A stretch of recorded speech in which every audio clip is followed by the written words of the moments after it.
Maqaa Abbaa kan Ilmaa kan Hafuura Qulqulluu Waaqa tokkoon Ameen. Waaqayyo akkas jedha: daandii irra dhaabadhaa ilaalaa, daandii ishee jalqabaa gaafadhaa, daandii isheen gaarii ishee kam akka taate hubadhaa, isheerraas adeemaa, lubbuu keessaniif boqonnaa ni argattuuti.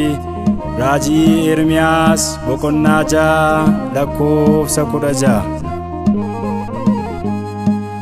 Tawaahido ka'umsa hundumaa naannoo gaasi keessatti argama.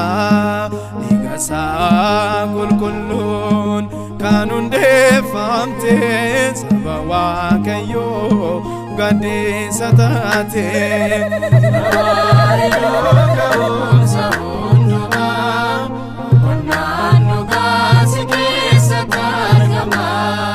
Dhiigasaa qulqulluun kan hundeeffamte saba Waaqayyoo gaddeessa taate.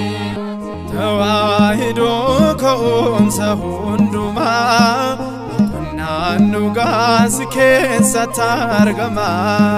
Dhiigasaa qulqulluun kan hundeeffamte saba Waaqayyoo gaddeessa taate. Tawaahido ka'umsa hundumaa naannoo gaasi keessatti argama. Dhiigasaa qulqulluun kan hundeeffamte saba Waaqayyoo gaddeessa taate.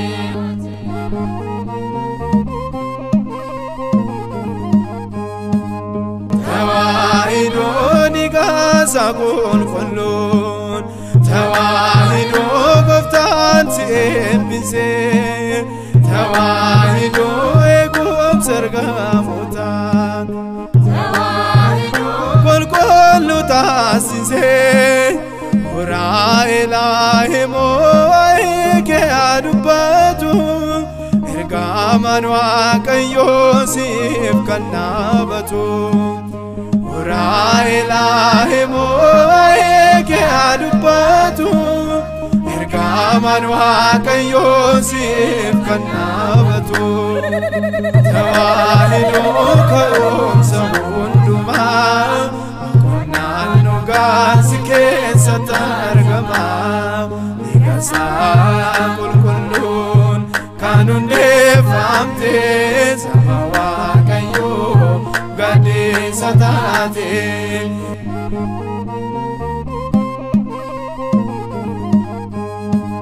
Tawaahido mataan kee Kiristoos, tawaahido hundeen kee dhiigasaa, tawaahido moorummaa Phexros, tawaahido gaddeessa sabasaa.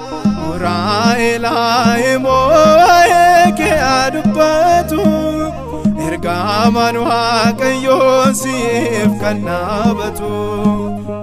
Israa'elaa waa'ee kee haa dubbatu.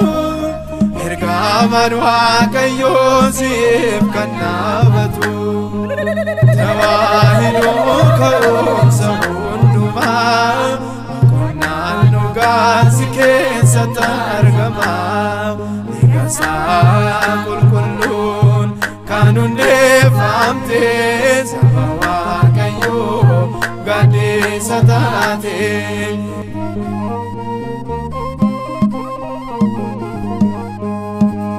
Tawaahido abboota darbaniin, tawaahido kennaa nuuf kennamte.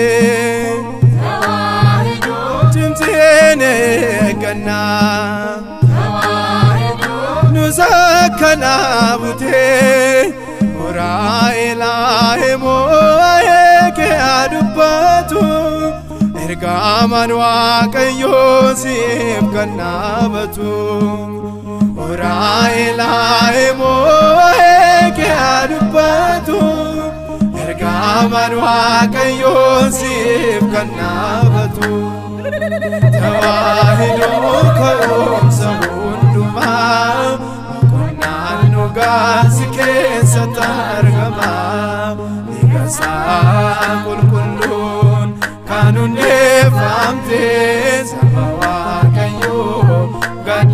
sataate